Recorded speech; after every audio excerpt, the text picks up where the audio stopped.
So now it's time to look at a whole different type of liability, loss contingencies.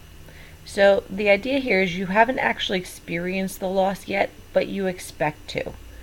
All right, so you are required you are required, try to say it again, you're required to record a loss contingency as a liability if it is probable that the event will occur where you're going to have the loss, and when it's estimable. All right, these are going to be like your magic words here, probable and estimable, and you'll see as we go through how that plays out. So here's a good kind of chart on loss contingencies. If it's probable and it's estimable, right, you know the amount, then you need to record the liability on your balance sheet. Everything else, you don't have to record a liability for. Oh, I'm sorry, I take that back. As well as probable, if it's probable and you know the amount, and it's reasonably estimable. If it's probable and it's reasonably estimable. So one of the key things here is it probable? Can you estimate the amount, or can you reasonably estimate the amount? Those things need to be recorded as liabilities. If you can't estimate it, you have no idea. You know you're going to owe the money, but you really can't estimate it. Then you're going to include a note and disclose. You're going to include a note and disclosure statements, right, at the end of the financial statements. And really, most of these fall into here.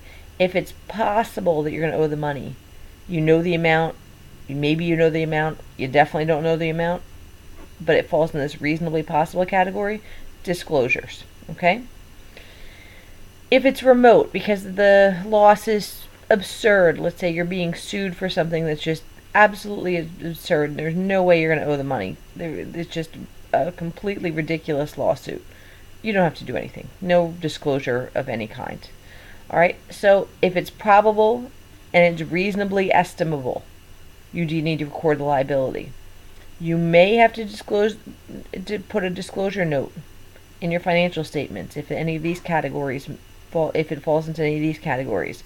But if the possibility is remote because it's absurd, you don't have to do anything.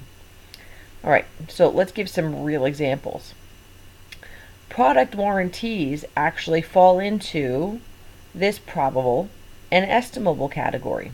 The idea is that if you sell something that has a warranty attached with it, you're probably going to have to pay out on some of those warranties, and you can usually estimate the amount because you've been in this business for a period of time, or you can, look to other businesses and how much do they typically have to pay. I think about things like appliance stores. They know they're going to have to warranties. They know they're going to have warranty work they're going to have to fulfill, and they can usually estimate the amount based on history or similar companies, right? So when it happens, your journal entry to record this warranty and the liability is a debit to warranty expense and a credit to estimated warranty liability. All right, now here's the interesting part.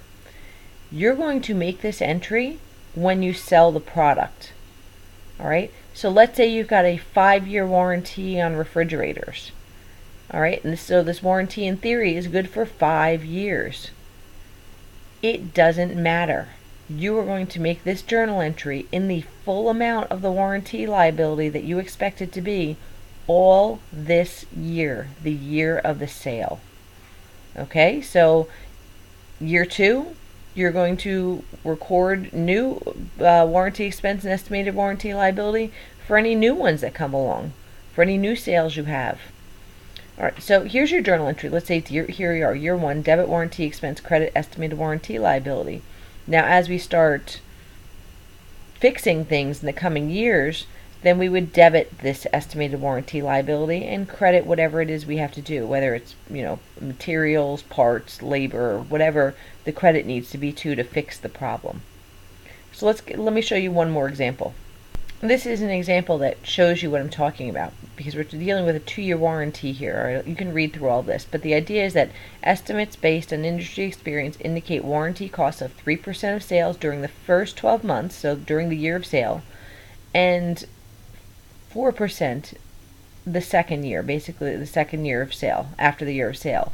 So 3% of liabilities in the year of sale, or warranties, and another 4% in the following year, because it's a 2-year warranty, totaling 7%. Well, you need to accrue that amount fully in the year of the sale. So here's your selling. You sold $2 million worth of these chairs here. You got cash, accounts receivable, and a credit to sales revenue. Fine. At the end of the year, your journal entry is going to be to debit to warranty expense for this year, the 3%, as well as next year. Because if it's probable and estimable, you need to record it now, the full amount. So 7% of that $2 million, you're going to record a debit to warranty expense and a credit to estimated warranty liability. I don't care that this 4% is due for next year. I have to record it all this year because I know it's a liability. All right. And as we say here, and here's the journal entry, as I was saying before, as you start using up this liability, you debit it. As you start paying things off, well, not paying things off, but paying for the warranties to be fulfilled, your debit would be to the estimated warranty liability, your cash, and your credit would be either cash or the wages to pay the people to fix the item, the chairs in this case, parts, supplies, whatever. Okay, so there's a better example of a 2-year warranty. All right, sometimes extended warranties are sold with products. So let's say they're specifically for the point of extending beyond the typical 2-year warranty. So if that's the case, you don't show that you earn the revenue until either the claims are made or the extended warranty period expired. All right, so if it's a 5-year warranty, you're not going to show any revenue from this warranty until you're just going to collect the cash and have a liability until people start making those claims for the warranty or the end of 5 years. I believe you are allowed to but to recognize it ratably over a period of time. So if it's 5 years, I believe you have the option of recording a fifth every year. That may be I believe that is the case as well. All right, so premiums. Premiums are either, if they're included with the product, right, you have some sort of premium on the product itself. Maybe you're including something free with the main product you're selling. You expense it as soon as you're selling it, right? So a bottle of shampoo with a tiny little conditioner attached to it, right? That conditioner is basically a premium. You expense it in the period of sale. That's what that is. Premiums that are contingent on an action by the customer. So this is the idea here is these are coupons, right? Things like that. You're saying you'd be looking at it saying, or rebates rather. How many customers are actually going to turn in the rebate based on what you know is the history? So that's very similar to the way you account for warranties. That you say how many warranties are going to be typically called in for payment. Well, the same idea here. How many people typically send in the rebates, and that's how you would record that liability, and you would record it as the expense and the estimated, I guess, premium liability. And as people start turning them in, you would debit the estimated premium liability, credit the cash. All right, so the journal entries would be basically the same as you'd be dealing with for warranties. All right, litigation claims. So you're being sued, right? And you don't know whether or not you need to record the loss contingency.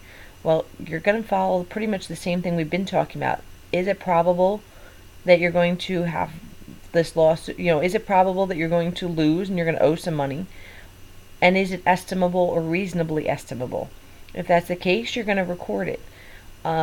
Oftentimes, you'll see that it just winds up being a disclosure in the note to the financial statements. And kind of an interesting thing here, and I'm not sure if the example is in the book or if I'd heard it elsewhere, but a lot of companies don't like to include a liability for a lawsuit that's ongoing, because what happens is it almost looks like it's an admission of guilt. All right, so what I'm saying is that what if a company is in a major lawsuit that's a multi-year lawsuit, and they've recorded the liability in their books because they think it's probable they're going to owe it? Well, then the attorney fighting against you can turn around and say, look at this, judge, they know they're guilty. They've even recorded a loss for this. They've already recorded the liability. They think they're going to owe the money. All right, so that's a good reason that oftentimes you wind up with a disclosure in the note to financial statements.